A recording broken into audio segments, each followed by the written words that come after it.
Shalom anak-anak, bagaimana kabarnya hari ini? Ibu harap kita tetap dalam keadaan sehat dan tetap dalam lindungan Tuhan. Nah, baiklah, untuk memulai pembelajaran kita pada hari ini, kita awali dengan berdoa. Kita satukan hati kita bersatu dalam doa. Terima kasih Bapa, kami mengucap syukur buat penyertaan-Mu hingga pada pagi hari ini ya Tuhan. Bapa, sebentar kami akan memulai pembelajaran kami, kiranya Engkau menuntun, melindungi, dan mengajari kami. Terima kasih Bapak, terima kasih Yesus, kami berdoa, amin. Baik, apakah hari ini semuanya hadir? Baiklah, hari ini kita akan memasuki pembelajaran yang ke-11, yaitu hidup menurut kehendak Allah, tertulis dalam Efesus 5 ayat 1 sampai 12. Sebelumnya, Ibu mau bertanya kepada anak-anak, adakah yang kenal dengan tokoh Alkitab yang bernama Paulus? Adakah yang tahu? Baiklah, Ibu akan menjelaskan siapakah tokoh Paulus ini. Paulus adalah tokoh Alkitab yang awalnya bernama Saulus. Paulus itu dulunya sering menganiaya orang Kristen. Dia adalah seorang Farisi yang berpegang teguh pada Alkitab. Namun, sesudah perjumpaannya dengan Allah di Yerusalem menuju kota Damaskus, ia mulai berubah menjadi seorang pengikut Yesus Kristus dan mengikuti kehendak Allah. Selanjutnya, ada beberapa topik materi yang akan kita bahas pada hari ini, yaitu yang pertama, bagaimana hidup menurut kehendak Allah. Yang kedua, mengapa orang Kristen harus hidup menurut kehendak Allah. Ketiga, mengapa Allah menginginkan umatnya hidup menurut kehendaknya. Dan yang keempat, bagaimana cara mempertahankan hidup menurut kehendak Allah. Kita masuk materi yang pertama, bagaimana hidup menurut kehendak Allah.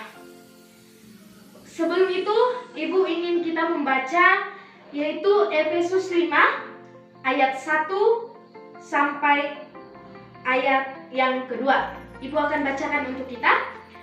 Sebab itu jadilah penurut-penurut Allah seperti anak-anak yang kekasih, dan hiduplah di dalam kasih sebagaimana Kristus Yesus telah mengasihi kamu dan telah menyerahkan dirinya untuk kita sebagai persembahan dan korban yang harum bagi Allah.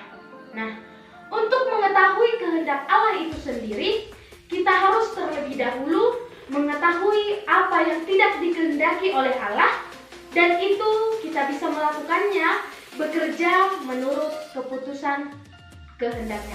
Baiklah, apa saja yang menjadi bukan kehendak Allah, yaitu dapat kita baca dalam Efesus 5 ayat yang ke-6, ke-8, ke-11. Ibu akan membacakan bagi kita, yaitu yang pertama, janganlah kamu disesatkan orang dengan kata-kata yang hampa, karena hal-hal yang demikian mendatangkan murka Allah atas orang-orang durhaka. Yang pertama yaitu jangan mendengarkan kata-kata orang sesat yang hampa. Berarti artinya di sini kita jangan mendengarkan orang melalui hanya dengan mulut ke mulut saja, tetapi kita harus mendengarkannya, melihatnya sebagai bukti nyatanya. Yang ke-8, ayat yang ke-8, memang dahulu kamu adalah kegelapan, tetapi sekarang kamu adalah terang di dalam Tuhan. Sebab itu hiduplah sebagai anak-anak terang. Kita sudah mengetahui bahwa Tuhan tidak menginginkan kita mendengarkan perkataan-perkataan orang sesat, tetapi Tuhan menginginkan kita sebagai anak-anak yang hidup dalam terang.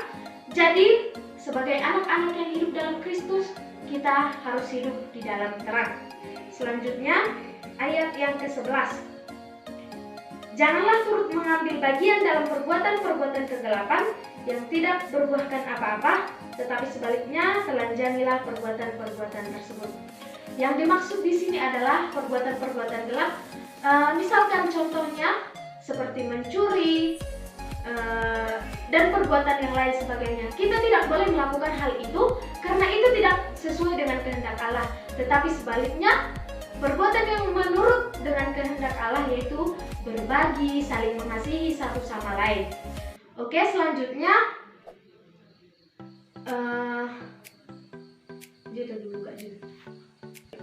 baiklah anak-anak, di depan sini ada dua gambar perbuatan yang sesuai atau tidak dengan kehendak Allah. Yang pertama, ada gambar seseorang yang sedang mengikuti ujian dan dia melakukan atau dia ujian dengan mencontek. Dan yang kedua, ada gambar seorang yang mengikuti ujian dengan jujur. Nah, perbuatan yang sesuai dengan kehendak Allah yaitu adalah perbuatan ujian dengan melakukannya secara jujur. Selanjutnya, mengapa orang Kristen hidup menurut kehendak Allah, atau mengapa orang Kristen harus hidup menurut kehendak Allah? Ada yang menjadi 5 alasan. Yang pertama, untuk hidup selama-lamanya dan masuk ke dalam kerajaan Allah. Tentunya di antara semua murid-murid ibu, kita ingin masuk ke dalam kerajaan Allah dan hidup untuk selama-lamanya. Yang kedua, menjadi anggota keluarga Yesus. Siapa yang tidak ingin menjadi anggota keluarga Yesus? Dikarenakan Yesus adalah seorang Bapa yang baik, seorang gembala yang baik, seorang penuntun yang baik. Jadi, alasan yang kedua adalah menjadi anggota keluarga Yesus. Yang ketiga, mengenal kebenaran Allah. Dengan mengikuti kehendak Yesus atau kehendak Allah, maka kita akan tahu bagaimana sebenarnya kebenaran yang ada di dalam Allah dan bagaimana sebenarnya hidup di dalam Allah. Yang keempat, memperoleh apa yang kita minta. Di dalam ayat Alkitab dituliskan, mintalah maka akan diberikan oleh Bapamu. Jadi jika kita hidup menurut kehendak Allah, apapun yang kita minta kepada Allah, yakin dan percayalah secara dengan baik Tuhan akan mengabulkan segala permintaan kita. Yang kelima, yaitu memperoleh janji-janji Allah. Tuhan memiliki banyak sekali janji kepada kita, dan Tuhan menepatinya satu persatu. Seperti misalnya contoh, Tuhan berjanji akan melindungi kita. Tuhan berjanji akan selalu menjaga kita. Kalian lihat, Tuhan selalu melindungi dan menjaga kita dimanapun dan kapanpun kita berada.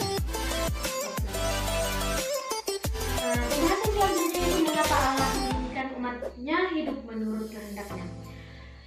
Kalian pasti tahu bahwa Tuhan Yesus sayang dengan kita umatnya, dan Yesus menginginkan kita hidup dalam kebenaran dan masuk ke dalam kerajaan Allah serta menjadi anggota keluarga Yesus.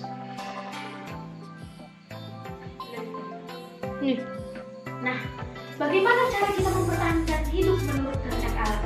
Yang pertama, jangan pernah putus asa. Apabila kalian melakukan sebuah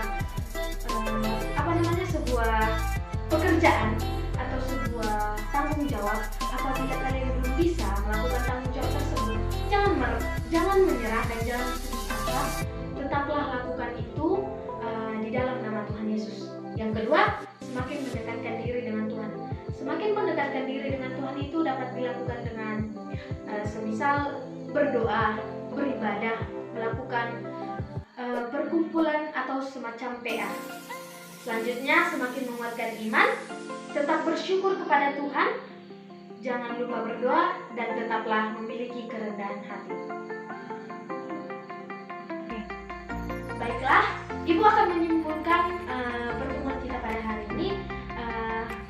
Bagaimana kesimpulan dari pembelajaran yang sudah kita bahas tadi, yaitu kehidupan menurut kehendak Allah adalah kehidupan yang sesuai dengan tuntunan Tuhan, bukan tuntunan manusia atau dunia ini. Jadi arti lain dari kehendak Allah adalah apa yang dapat kita sebut sebagai kehendak perintahnya. Kehendaknya ialah apa yang Ia perintahkan pada kita untuk dilakukan. Inilah kehendak Allah yang dapat tidak kita taati dan gagal dilakukan. Kehendak ketetapan ini kita lakukan entah kita percaya kepadanya atau tidak. Sedangkan dalam hal kehendak perintah, kita bisa saja gagal melakukannya. Contohnya, Yesus berkata, "Bukan setiap orang yang berseru kepadaku, Tuhan, Tuhan, aku ke dalam kerajaan surga, melainkan dia yang melakukan kehendak Bapa yang di surga, yang tertulis dalam Matius 7 ayat 41. Baiklah, Ibu sudah memberikan kesimpulan dari pembelajaran kita. Ibu berharap dalam pembelajaran hari ini anak-anak Ibu dapat mengerti dan memahaminya, serta diulang-ulang di rumah kembali supaya lebih paham dan lebih mengerti. Oke, untuk tugas minggu depan ada beberapa pertanyaan, yaitu yang pertama, daftarkanlah hal-hal yang menurutmu sikap dan perbuatan yang dikehendaki dan tidak dikehendaki oleh Allah, minimal 10. Dan yang kedua, tuliskanlah doamu kepada Tuhan yang berisi kesediaanmu untuk hidup menurut kehendak Allah dan kehidupan sehari-hari. Demikianlah pembelajaran kita pada hari ini. Untuk menutup pertemuan kita bersatu di dalam doa. Terima kasih Yesus untuk perlindungan pengajaran-Mu dari awal pembelajaran hingga akhir pembelajaran kami ya Bapa. Kiranya Engkau menuntun kami supaya kami dapat lebih memahami pembelajaran kami dan melakukannya dalam kehidupan kami. Terpuji termulia nama Tuhan kini dan sepanjang segala masa. Amin. Oke, baik, demikian pembelajaran kita. Terima kasih dan shalom.